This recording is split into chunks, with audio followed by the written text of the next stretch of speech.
Hi, this is Asa, and welcome to my audio experience. Remember,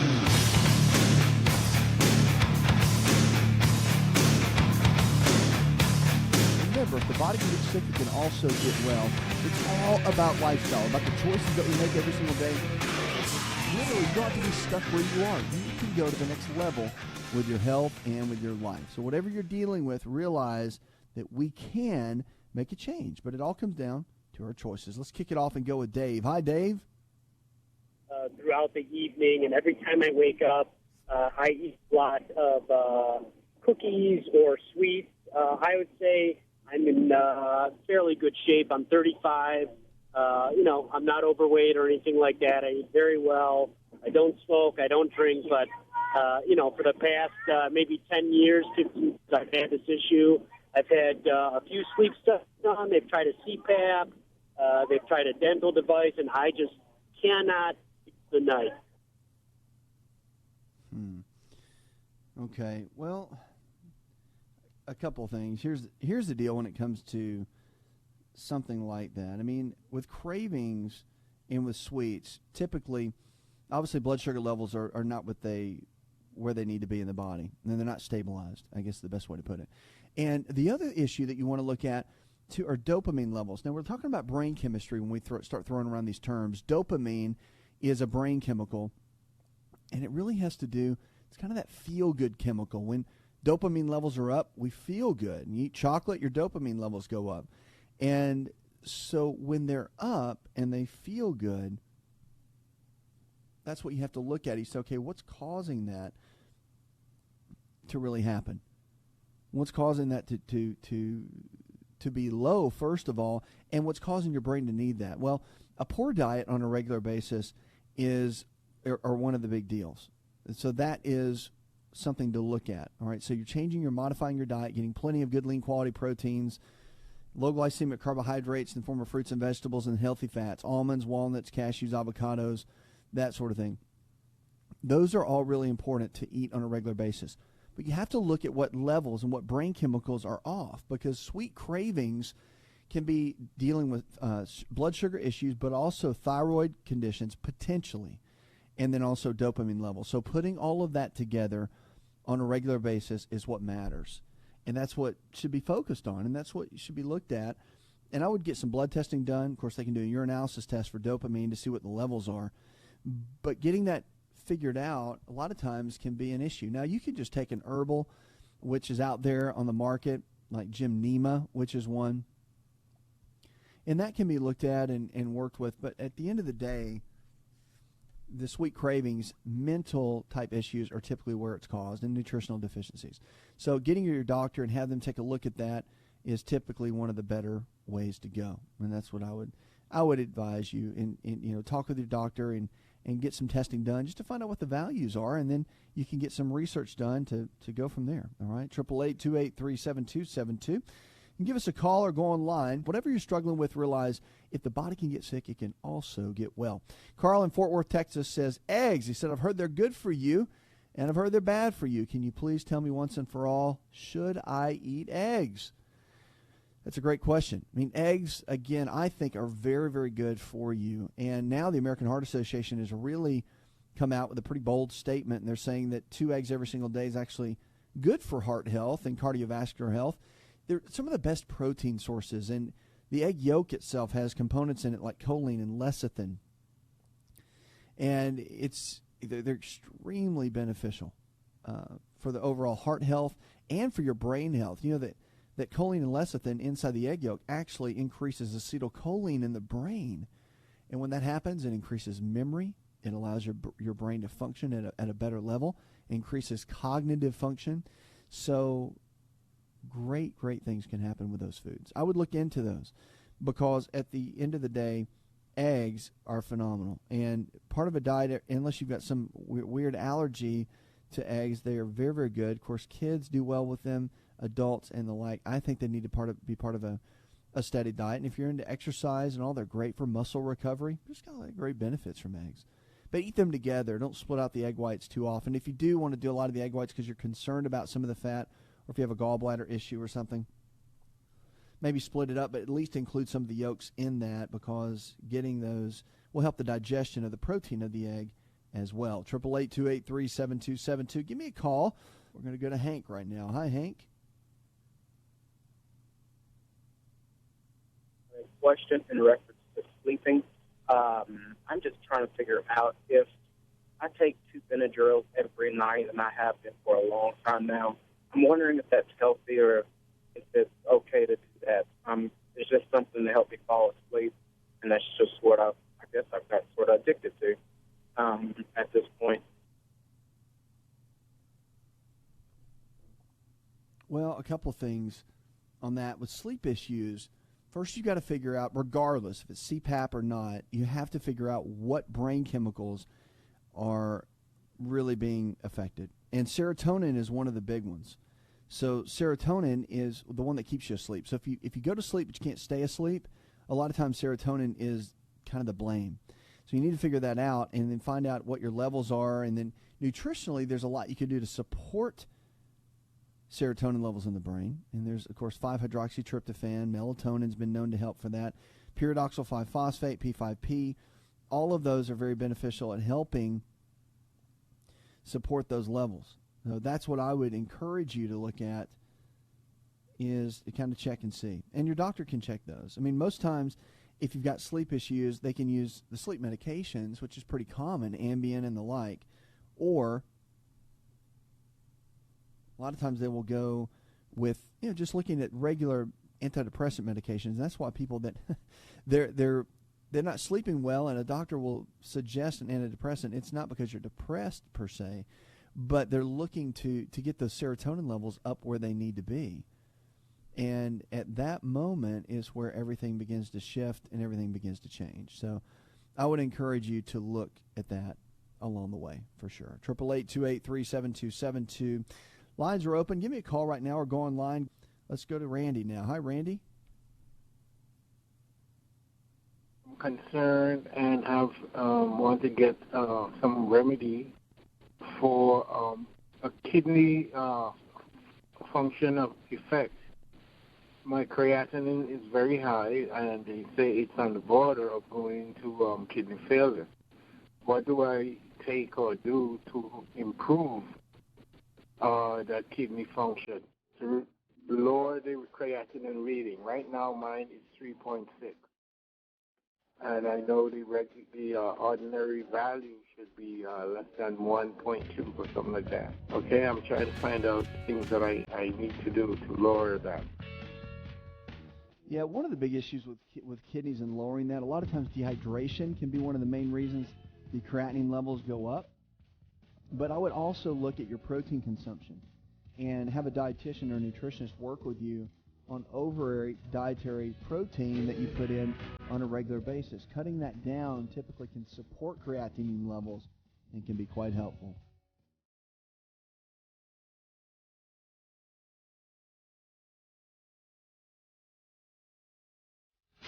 If you're looking for increased strength, increased endurance, and better recovery, then look no further than an all-natural nutritional supplement called creatine hydrochloride. Concrete is the brand, and it's the most absorbable form of creatine hydrochloride found to date. Now, creatine is not just for athletes. You've probably heard that before, but creatine hydrochloride is for the everyday person looking to improve their health. Listen, I started taking creatine in college when I was a strength and conditioning coach at Florida State University. And I've taken it ever since my college years. And it's made a massive difference in my life. Everything in my body, I believe, is functioning better because of creatine. Creatine hydrochloride I've moved over to using Concrete, and it is the best form of creatine on the market. Concrete creatine hydrochloride is available at most Walmart stores and on Walmart.com or any store that carries nutritional supplements. Just make sure to look for Concrete brand creatine hydrochloride and watch your endurance, your strength, and your recovery and your immune system get boosted today.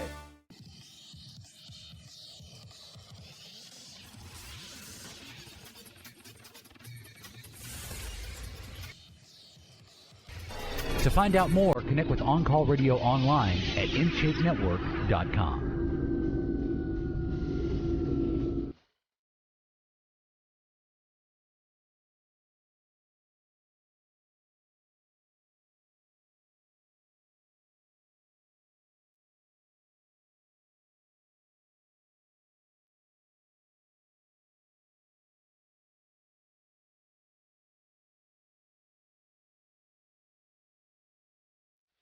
get a new prescription for your life. Just call 888-283-7272. Let's go to Bob from Los Angeles, California. He writes, my mother just had her gallbladder removed. How can I keep this from happening to me? Well, getting your gallbladder removed is something you definitely don't want to do if you don't have to. And I always say, unless it comes down to the wire and it is life-threatening, don't get anything taken out of your body that doesn't need to be removed.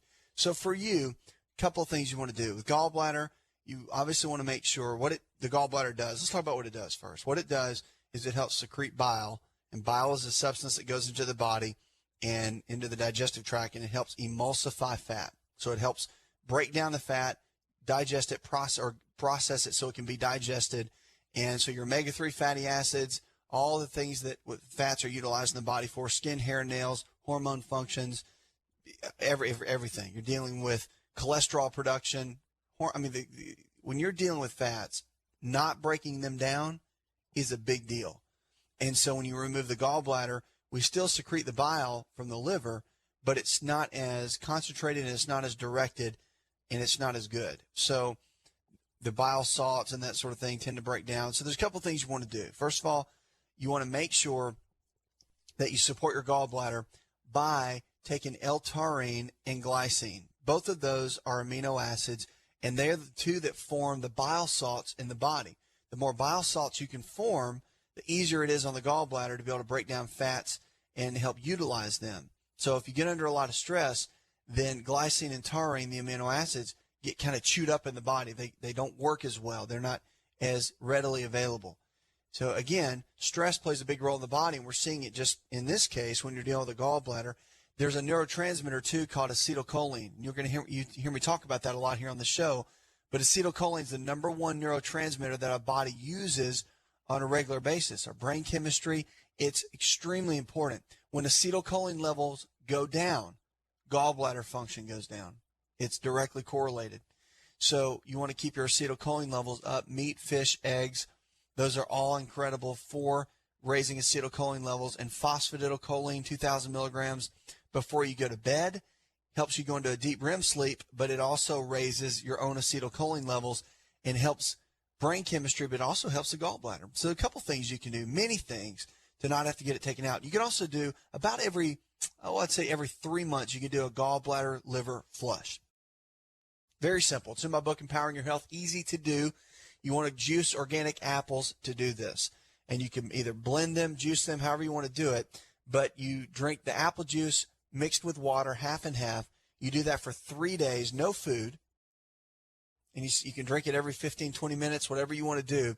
And then 3 hours before bed on the evening of the third day, you drink 4 ounces of extra virgin olive oil mixed with 4 ounces of freshly squeezed lemon juice. Let me tell you, it does not taste good, but it works. You can wake up the next morning, you'll have a bowel movement. Be a lot of things come out, sludge and stones that'll come out from your gallbladder, and it's a great little thing to do on a semi-regular basis to keep your gallbladder cleaned out, flushed out. It's like using liquid Drano to keep everything clean in the gallbladder area. And remember, the gallbladder is very important for dealing with fats, and fats are so important for so many processes of the body. Keep that gallbladder at all cost. Questions about your health? 888-283-7272. Let's go to Rob. Hi, Rob. Welcome to the show, my friend. Thank you for having me on. You offer a valuable service. I really appreciate it. Thanks, buddy. What's up? Okay, I've got degrees in kinesiology and education. I've played professional soccer all my life. I started truck driving last year, and until last year I could eat and drink anything I wanted and never really had to worry about my weight. But now I'm up to 220, and I'm 6'2", 242, and I'm used to being between 170 and 190 as a soccer player. So I'm wondering what I can do to try and keep my weight down when I'm in this truck. All right, how many hours a day are you driving? Is it 8-hour treks, 9, 10? How does that work for you? 11 to 14. Okay, so you're going. How many days in a row will you take these trips? 5 to 6. All right. Are you getting out and exercising every so often, or do you just go straight through and you're not exercising at all? I do get out at the end of my day and generally go for 1 to 2 mile walk just to stretch out. All right. Here's what I recommend for the guys and gals that are driving trucks when I talk to them it's very good, even if you can pull over about every, and I know it's important because you're on a time schedule, but if you could go about every 4 hours and take a 15-minute walk somewhere, then that would be really good to do. That right there, and I mean a fast-paced walk where you're almost breaking a good sweat. Sure. That's important. Keeping the fluids up is going to be important, and but the constant exercise is going to be the biggest thing. That's the number one thing. And if you could carry some TheraBands, things with you in the truck that you could actually do outside of your truck, I would hands down start doing that, because the sitting, they're even showing now, there's an article that came out and talking about sitting. So when you're at a desk job or you're driving in a truck or you have a driving job, whatever, the body doesn't handle sitting very well. And certain processes start happening to the nervous system and also the digestive system, that they're finding that there's more toxin release when you sit for long periods of time. And so it's just really important to get up and get moving at certain intervals when you're doing these long treks. It really is. So not just to keep your weight down, but for your overall health.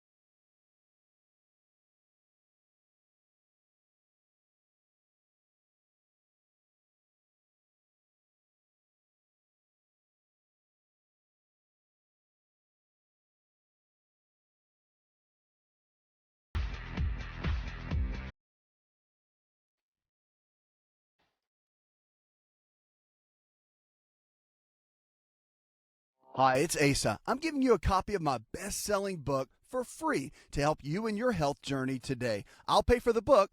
All you do is just cover the small shipping and handling costs. Go to AsaRx.com and get your free book today.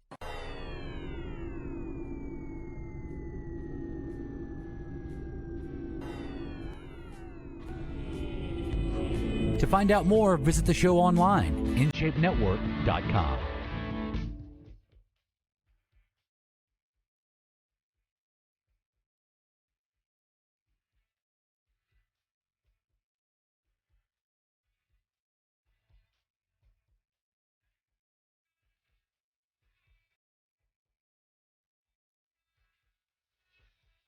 Lines are open, 888-283-7272. Welcome back to the show. Check out the website. Whatever you're struggling with, realize that the body can get sick. It can also get well.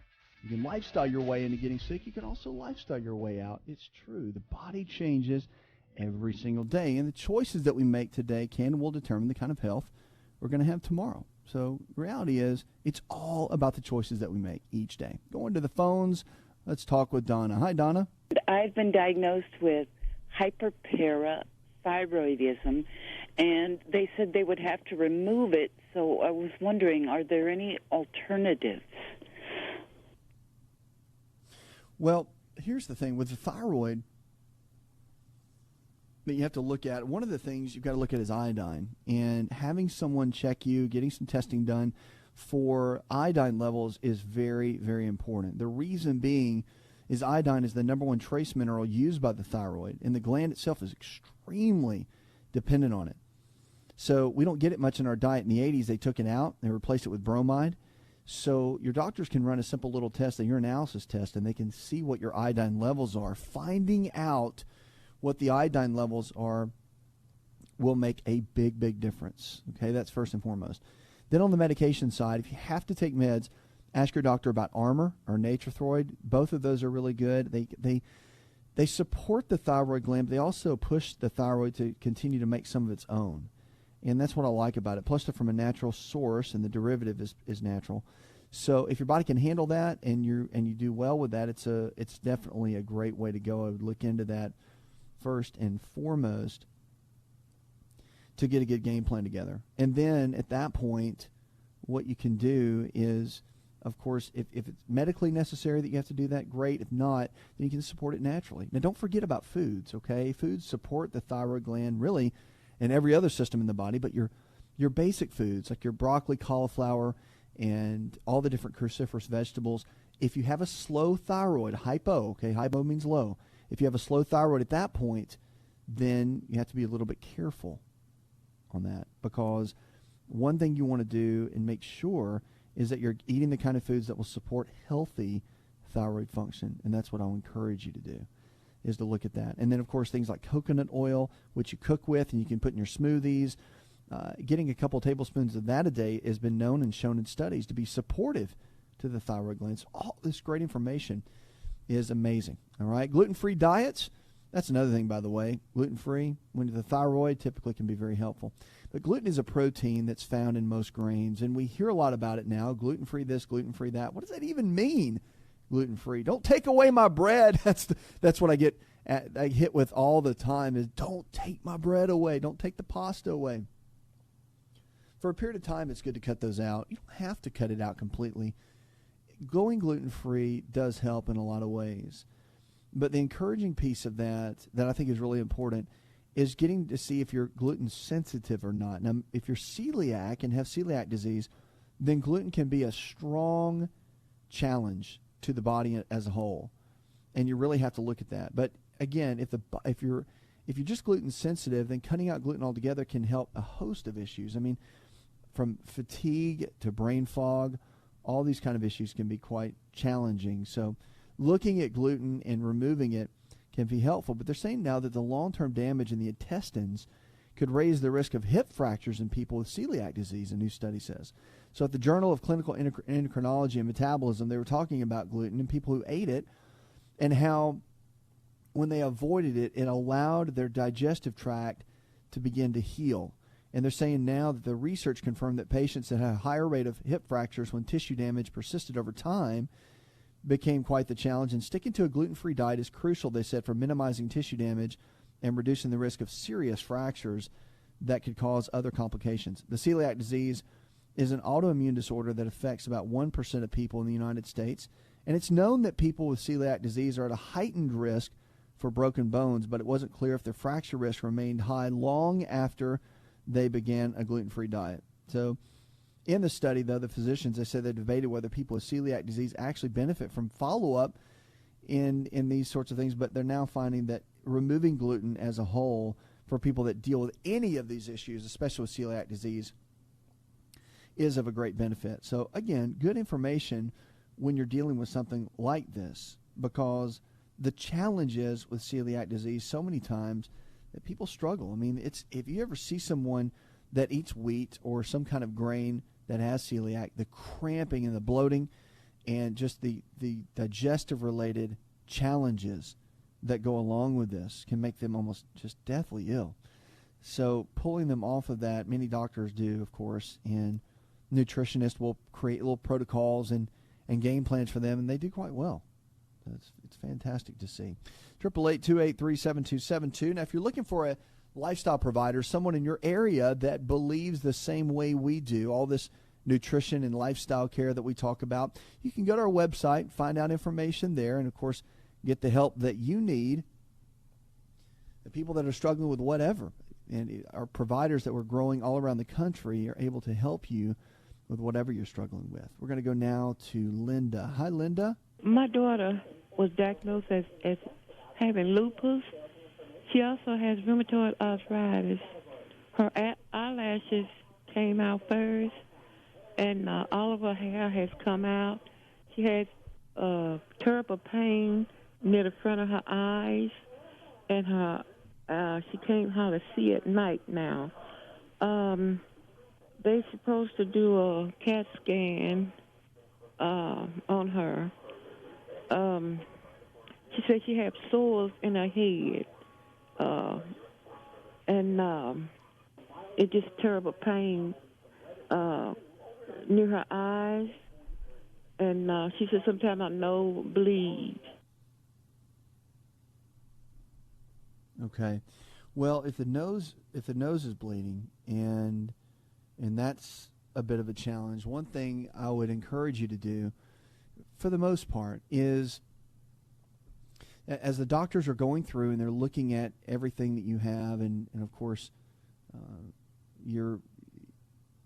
she actually, they've got all the tests and they're looking through that. If she has lupus, depending on the severity of it, and again, with what you're telling me, if that's the case and that's all documented in her chart and whatnot, they have to come up medically with a pretty solid game plan for that. From a natural perspective, lowering the inflammation in the body is going to be a big key for her and a big help. She's got to get a nutritionist or someone to coach her along the way in this, because with autoimmune disease like lupus, there's the theory that it can be on, a light switch can be on full power and the lights are really bright in the room, or you can turn it all the way down on the dimmer switch and really affect these sorts of things. So I would encourage you, as you look through that, to really look at some of the natural ways to support her and talk to her about it. I mean, if she's not willing to change her diet and not willing to change her lifestyle choices, then nothing's going to help. But she has to have someone to get in there radically with her and make some changes, and she's got to be willing to go completely probably opposite of how she's been living, because lupus is no joke. And as she's seeing, and the symptoms can be very severe depending on her situation. So I would encourage her first to get on a low inflammatory based diet, focus on that, follow that, and get someone to guide her in that. I think it's going to be one of her best weapons in a health challenge like this, is to take responsibility herself, which, I mean, that's what the doctors and the providers, they can't do. They really can't jump in and make any of these changes. I mean, she has to do that. So one of the challenges, and one thing I would encourage you to do in this, is to really make sure that she does get to a place where she takes responsibility and she kind of changes her outlook, and get a good team around her. That's going to be quite helpful. All right, 888-283-7272. Lines are open with questions about your health. Give me a call or go online, go to the website. Whatever you're struggling with, realize that the body can get sick. It can also get well. Our food for the day we're going to talk about is oregano. And oregano is really, really amazing. Now, I like it because you can get it in the oil, which really doesn't taste that great, but it's powerful in what it does. And then, of course, you can get the herbs and the flakes and whatnot. It'd be very, very helpful. So if you've ever seen that, they're loaded as being an antibacterial. They're great at that. So Pseudomonas and Staphylococcus bacteria, they're fantastic, documented research on how they can kill and just remove those bad bacteria. And also, actually, they did studies, researchers found that it was more effective with Giardia. So, when you go down to Mexico, the whole Giardia, which is so dangerous to get, they're saying now that their oil of oregano can be more effective than the most commonly prescribed prescription drugs. So that's think about that. And it's all natural, and it's everything that we get from our foods. So the other one is it's got a lot of antioxidant activity. So thymol and rosmarinic acid have been shown to create a function with potent antioxidants that can really help BHTs and BHAs and really remove a lot of the oxidation that happens within the cells. So they're really good at that. And, of course, as a nutrient-dense spice, they're loaded with fiber. So if you do the flakes and put them in your foods, they're loaded with fiber and can help with the colon. And also, they're saying, can help clear a lot of the cancer-causing toxins and bile salts out of the colon as well. So a couple things to think about. Food of the day, oregano, something great to spice up your foods. And also, if you want to use the oil as well, it's a great kind of alternative to support your immune system along the way. Coming up, more information about your health. We're going to go back to the phones. We see you there. Don't go anywhere. And also send me an email if you need to, right there at the website.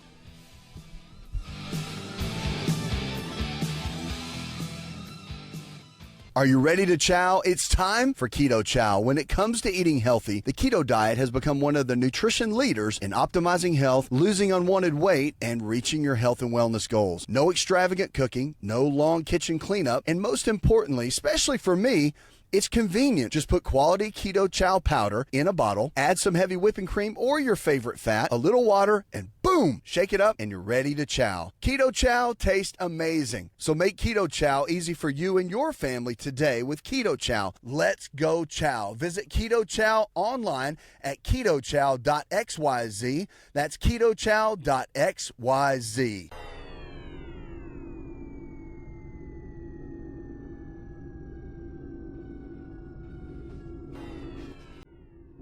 Connect with On Call Radio and watch On Call TV at InShapeNetwork.com.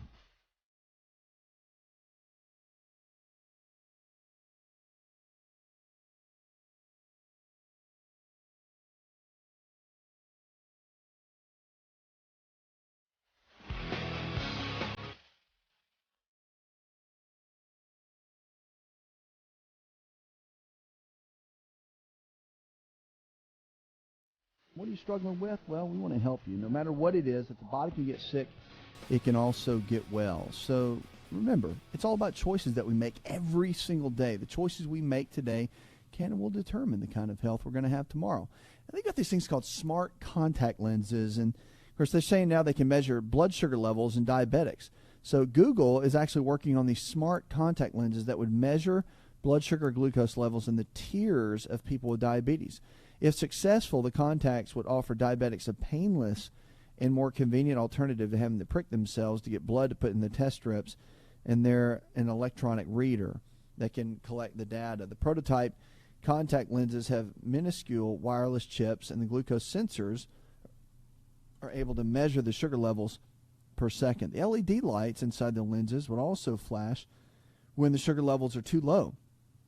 Now, Google has conducted clinical research studies on the contact lenses and is in discussions with the U.S. Food and Drug Administration. They're saying now that this isn't the first attempt to develop such a device. In 2011, Microsoft teamed with the University of Washington to create contact lenses with glucose sensors to really be able to monitor these and make things a little bit easier for everyone along the way. Let's go to Frank now on the lines. Hi, Frank. I have a question regarding prostate care, and I was wondering if you could get some information for me about that. Yeah, prostate is, obviously it's a growing concern for guys, and the younger generation guys are actually getting diagnosed with benign prostatic hypertrophy, the BPH, and it's pretty common, but, there's a lot of great natural solutions for that you really can do to support good prostate health. Number one is eating an avocado on a regular basis. Now, if you've got BPH and your doctor's got you on a round of antibiotics, obviously you want to stick to that. If you're wanting to figure out good ways to support prostate health, go look at some of the research on avocados. There's a component in there called beta-cytosterol, and it's been shown in studies to be very helpful at supporting good prostate health. The other one to be looked at is also nettle root. Nettle root is great for blocking the DHT. It's got similar mechanisms of what a lot of the mainstream medications like the Proscar will do as far as supporting the blocking of the dihydrotestosterone. And then there's some other great ones out there that you can look at, like pumpkin seed oil, saw palmetto. They can all be very helpful just to support it. Again, this is not some cure. It's just things you can do in your diet that are foods that are supportive for good prostate health. And again, take a peek at that, and that should be able to help you along the way. 888-283-7272. A lot of muscle building exercises, they're saying now, can reduce women's diabetes. So lifting weights and other muscle building workouts reduce women's risk of diabetes, according to a new study. The researchers analyzed data collected from nearly 100,000 U.S. nurses over 8 years and found that those that lifted weights and did press-ups or similar resistance workouts were less likely to develop type 2 diabetes. And this was from the BBC News. But compared with inactive women, those who did at least 150 minutes of aerobic activity and at least an hour of muscle strength training a week were a third less likely to develop diabetes. And it was already known that regular aerobic workouts can help prevent type 2 diabetes, and previous studies have shown that muscle building exercises protect men against the diabetes as well. So weight training as a whole has been known to be quite helpful. It supports, I'm just a big fan. Type 2 diabetes, with our obesity rates in America specifically, and people being overweight, has just skyrocketed, and I'm just sick of it. I'm just sick of seeing people getting sick, and it just gets old. Like, we're getting bigger, we're getting fatter, people are just getting sick, they don't feel good. It's time to make a change. Now, the thing is, I can tell you what to do, but you have to do it yourself. With diabetes, I'm telling you, exercising and doing some type of resistance exercise. I don't care if it's the bands, you want to get an exercise video, something really helps the body. The more muscle mass you can increase, the better you can stabilize your blood sugar levels in the body. And of course, that comes with not only just exercising, But eating well, you have to make sure you eat the right kind of foods on a regular basis. So our eating habits really do matter. And making sure that we get the right kind of foods in on a regular basis, equal amounts of lean protein sources like chicken, fish, beef, or eggs, low glycemic carbohydrates in the form of fruits and vegetables, and then our healthy fats, your almonds, your walnuts, your cashews, your avocados. Eating these kind of foods on a regular basis only is going to help your overall system as far as living the kind of life and the freedom you deserve, living the kind of health that you need, because you don't have to be stuck where you are. You can really come out of it. Email came in. Wendy in Buffalo, New York says that over the last year I've been walking and eating healthy, and I want to start working out with weights but never had before. What's a good way to get started? Well, on the weight training, I like to get a trainer. I think most people should get one, even if it's just for the first month, even if you just go meet with them once or twice a week. Because if you don't have a good knowledge of free weights and the machines and all that, they can really help guide you, teach you some basic routines, modify your routines, and get you to hit the goals and the results that you're looking for. And that's really the ultimate key. It's to get your body in a situation where it's balanced and making sure that you get the foods that you need. Of course, someone like a nutritionist or a lifestyle coach can help you with that. But the exercise, I think it's really important to have someone guide you so you have good form, you don't get hurt, and you learn the differences with the tempos and how fast you need to work out and how slow you need to rest and all that sort of thing, because all of that matters in getting results. There's such a science to exercise, fitness, and weight training. I mean, it is very, very detailed.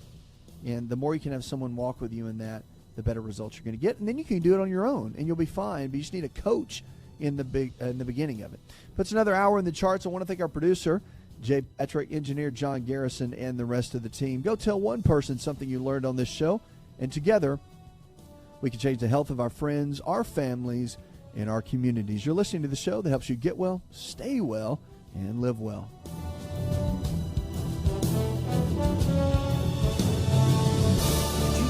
Listen to the AsaRx audio experience on Spotify and Pandora. For all the ways to watch and listen, check out our show page at asarx.com/experience. Hi, it's Asa. I'm giving you a copy of my best-selling book for free to help you in your health journey today. I'll pay for the book. All you do is just cover the small shipping and handling costs. Go to asarx.com and get your free book today. This episode is over, but check episode notes for links to products and services you've heard about on this episode. Thanks for listening and subscribing. Please share the AsaRx audio experience with others and stay in touch by giving us your comment or review.